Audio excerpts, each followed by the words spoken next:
صباح الهمة والنشاط، ازيكم عاملين ايه؟ عايزة اقول لكم ان دلوقتي يعني احنا يوم الجمعة والساعة 9 الصبح وشوية نشاط كده والجو ساقع، خلي جسمنا كده ايه يدفى بسرعة. يعني كل ما بتتحركي الحركة بركة، كل ما تتحركي جسمك كده مش هتحسي بالسقعة ولا البرد. فالنهارده بقى قررنا ان احنا هنغسل المراتب السفنج بتاعت الكنبه. عندي الكنبه المرتبه بتاعتها ما كانتش نظيفه، وبصراحه انا ما بحبش اقعد على حاجه مش نظيفه، ولا عيالي بيعرفوا يقعدوا على حاجه مش نظيفه. فانا قررت النهارده ان انا اغسلها. طب هتغسليها ازاي؟ الجو شتاء، طب هتاخد وقتها، تاخد وقتها زي ما تاخد، المهم ان هي تبقى نظيفه.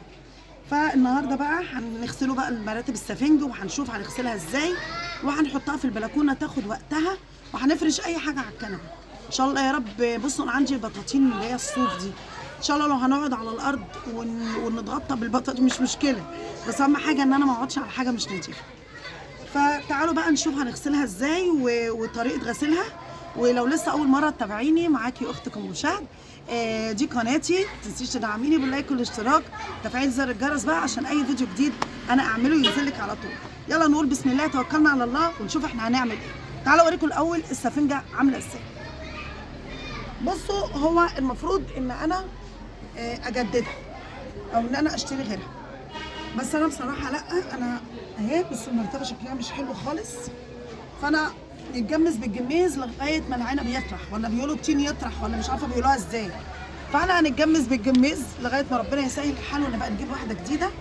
بس المهم ان انا لازم انضفها. بصوا شكلها اهو، شكلها قبل التنظيف، بس هي لسه على فكره يعني لسه بحالتها، هي ماسكه نفسها، يعني هي ما هبطتش او كده، هي لسه ماسكه نفسها. بس انا هنضفها وهروقها، وبعد كده ربنا ييسر الحال بقى، لو عرفت اجيب واحده فيما بعد هجيب، ما عرفتش اهي موجوده. تعالوا نقول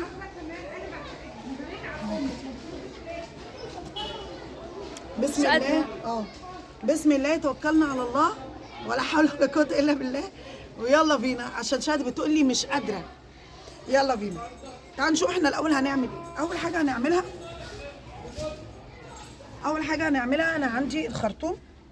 هجيب الخرطوم الاول وهنزل اي حاجه فيها، هتنزل بالميه الاول، بعد كده هنعمل التركيبه بتاعتنا اللي هننضف بيها السفنج.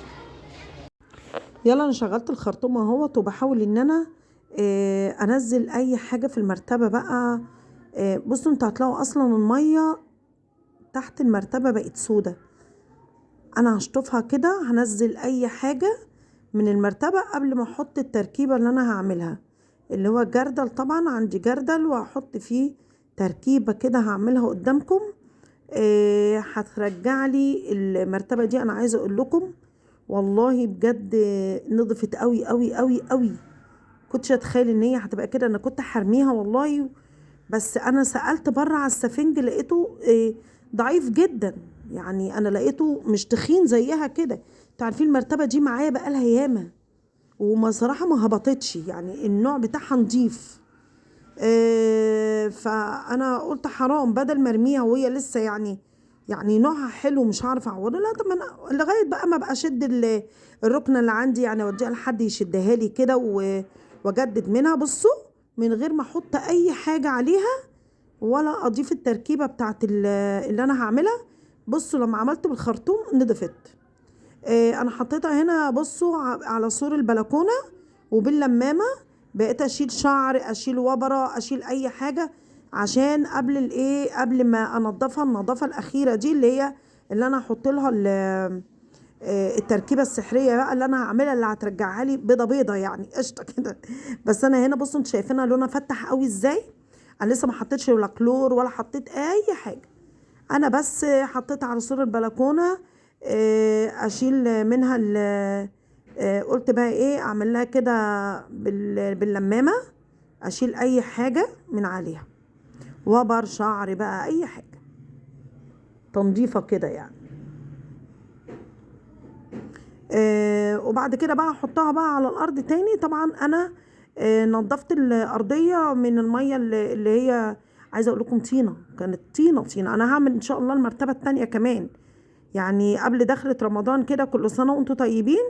هعمل المرتبه التانيه، لان انا عندي رمضان هيبقى الوضع صعب جدا بالنسبه لي. عندي الثانويه العامه، وعندي البنات مذاكره، عندنا قران لازم نختمه، صلاه وصلاه التراويح. وطبعا ابو شهد كده ربنا يديه الصحه والعافيه يا رب، لاني انا تعبت، لان انا بصراحه عندي الغضروف يعني بعافيه شويه. فطبعا ربنا يديه الصحه والعافيه ويخليه لنا يا رب، ويرزقه برزق عياله يا رب العالمين. قال لي لا طب استني انا هعملها انا مكانك. قلت له طيب بس انا خايفه على السيقان بتاعتك تتحسد. قال لي لا ولا يهمك. شجعوا سيقانه.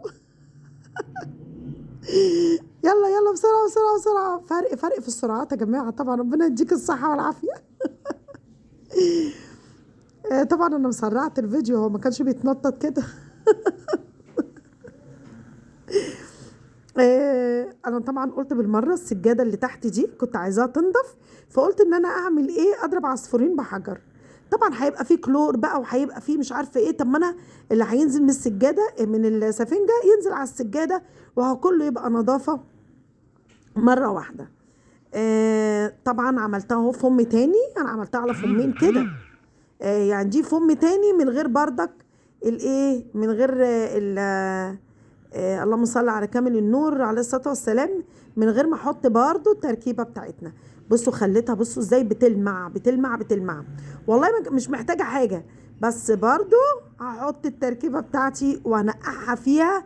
احنا دلوقتي كانت الساعه 10 الصبح، انا بقى بدات ان انا انقعها، بصوا من الساعه 10 الصبح لغايه بعد العصر. بدأت ان انا اشطفها بعد العصر يعني كده، يعني نقعتها مش غسلت على طول، علشان ايه التركيبه دي تاخد وضعها مع السفنج يعني تتشرب جامد. هنا بقى زي ما انا ما قلت لكم حطينا الكلور الخام، وحطينا هنا بقى البرسيل الازرق، ده برسيل جل، بس عايزه اقول لكم ريحته قويه جدا، حلوه قوي بصراحه. وبينظف بصراحه حلوه قوي قوي. يعني انت لو مش حابه ان انت الغساله بتاعتك لو فوق اوتوماتيك او اوتوماتيك، ومش حابه ان انت بلاش الاوتوماتيك، انا مش عايزه اتعامل بالاوتوماتيك بقى، ليها مساحيق خاصه وكده، خليني في الفوق اوتوماتيك. ممكن انت بدل ما انت مش حابه الرابسو عشان مثلا مش بيدوب كويس او كده، ممكن تستعملي برسيل جل، بينظف وريحته قويه جدا، وانا بستعمله بصراحه في الغساله. هنا هنحط بقى ايه، حطينا الرابسو وهنحط حوالي كوبايه خل. طب ليه كوبايه خل؟ اولا كوبايه الخل بتطهر جدا، وانا كنت محتاجه ان انا اطهر المرتبه دي قوي، اطهرها واعقمها وكل حاجه يعني عشان تبقى كامله النظافه. ف بص بقلب بقى بالخرطوم عشان طبعا الكلور حامي وما يبهدليش ايدي ولا كده، انا جلدي ضعيف يعني حساس، فانا بحاول ان انا بقلب، ممكن لو عصايه، لو بالخرطوم ذات نفسه، اي حاجه. ما تحطيش ايدك في الكلور لو انت بشرتك حساسه او كده، ما تحطيش ايدك في، ومن الانسب يعني، لان الكلور ماده كاويه. هشيل بقى هنا، طبعا انا شطفت المرتبه، شطفتها بالخرطوم على سور البلكونه، فهحطها تاني بقى علشان النقع. ربنا يديك الصحه يا ابو شهد يا رب. بصوا طبعا تقول لي لو مشاهده، طب ما البقعه الزرقاء دي، عايزه اقول لك البقعه الزرقاء دي اصلا ختم على المرتبه، ده كان الختم يعني شاريين المرتبه بالختم، وكانت طبعا مكسيه الكسوه بتاعتها اللي هي البافته دي. انا غسلاها وشايلاها، وقلت بقى ايه، غسلاها غسله حلوه يعني، وشايلاها، وقلت لما بقى اخلص السفنجه دي بقى يعني البسها الكسوه بتاعتها.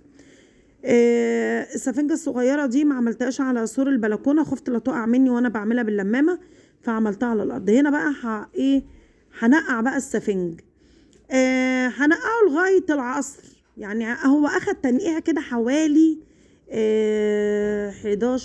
11 ونص، قول 12 واحدة 2 3، يعني على الساعة 3 ونص 4 كده انا كنت بشطفه، اخد 5 ساعات نقع حلو مش وحش. عايزة تعملي العملية دي من بالليل وتخلصيه الصبح مفيش اي مشكلة. انا طبعا عندي المرتبة التانية، مش عارفة انا قلت لكم ولا لأ في التسجيل، ان المرتبة التانية بتاعت الكنبة انا هعملها لغاية ما ربنا يسهل، وابقى اودي الكنبتين بقى للمنجد بتاع الكنب، واخليه يشدهم لي شده حلوه، واخليهم كابتونيه وطبعا السفنج لو يعني يقدر يستغلهم ويحطهم لي في السفنج دوت، ان هو يكمل لي بيه الدراعات، يعمل لي بيه، يشتغل لي بيه، مش هرميه، يزوده على الكنب فيتصرف هو الراجل. يعني انا عن نفسي كده كده مش هرميه. فانا قلت يا بنتي طالما انت كده كده هتعملي عمره للكنبتين دول وهتعمليهم كابتونيه بقى وهتظبطيهم وكده، يبقى انا مرميش دول، اخليني اشغله بيهم لغايه ما ربنا يسهل واجي اشد الكنبتين دول كده شده حلوه. وربنا ييسر الحال بقى. هنا بقى بصوا، طبعا انا على بال ما نقعتهم وبعد كده رحت عملت الغدا واتغدينا وخلصت المطبخ وشطبت المطبخ، وقلت بقى ايه وجسمي سخن كده يعني كله نشاط، اروح بقى اعمل المراتب. بصوا الطينه اللي طالعه، عايزه اقول لكم والله برغم ان انا غسلتها كذا غسله بس برضو كانت بتطلع كل اللي فيها. الحمد لله اتاكدت ان هي نضفت لما لقيت الميه نازله شفافي كده.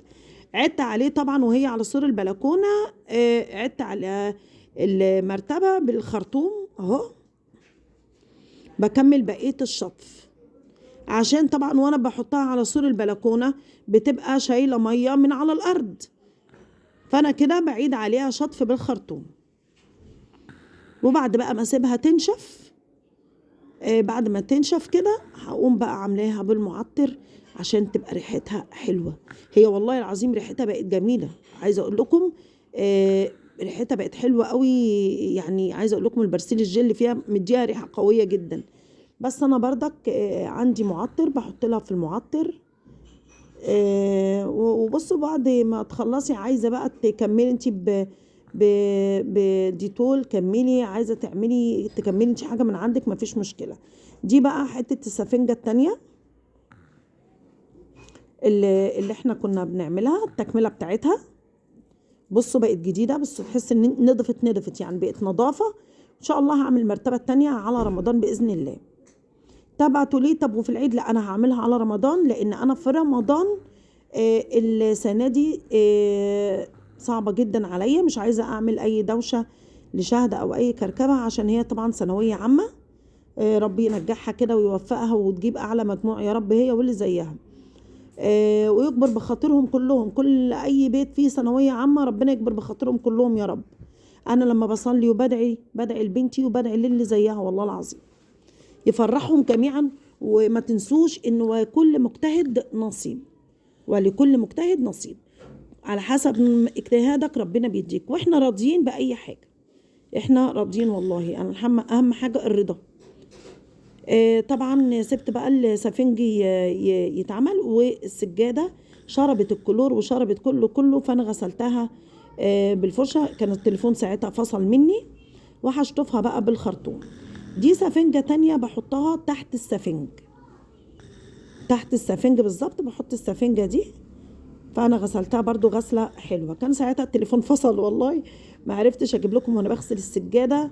طبعا انتوا كلكم شاطرين وهتعرفوا تغسلوا السجاد يعني. انا شطفت السجاده بالخرطوم على سور البلكونه، وبشطف كمان السجاده دي. السجاده ايه؟ المرتبه دي. بعد كده هسيق البلكونه بقى من الطينه ومن التراب من كل حاجه. قلت بالمره بقى اغسل الشبابيك. واحده هتقول لي الميه غلط على الخشب، ما هو انا مش بغسله على طول، لان انا بمسك كده بنفضه بالتراب بقماشه بفرشه باي حاجه بعمله، بس نادرا لما بعمله بالخرطوم. انا واخده على كده بصراحه. وبسيق اهو البلكونه نظافه كامله بقى، طالما ننضف بقى كله بقى اهو. بصوا هنا بقى اهو بالمكنسه الناعمه كده بتاعتي، وبشيل التراب ده كله. المساحه طبعا مش هتجيب لك التراب اللي في البلكونه اللي لازق في الجناب واللازق هنا، لا، مكنسه ناعمه هتشيل معاكي كل ده. وهو بصوا ايه رايكم؟ استحق ايه بقى؟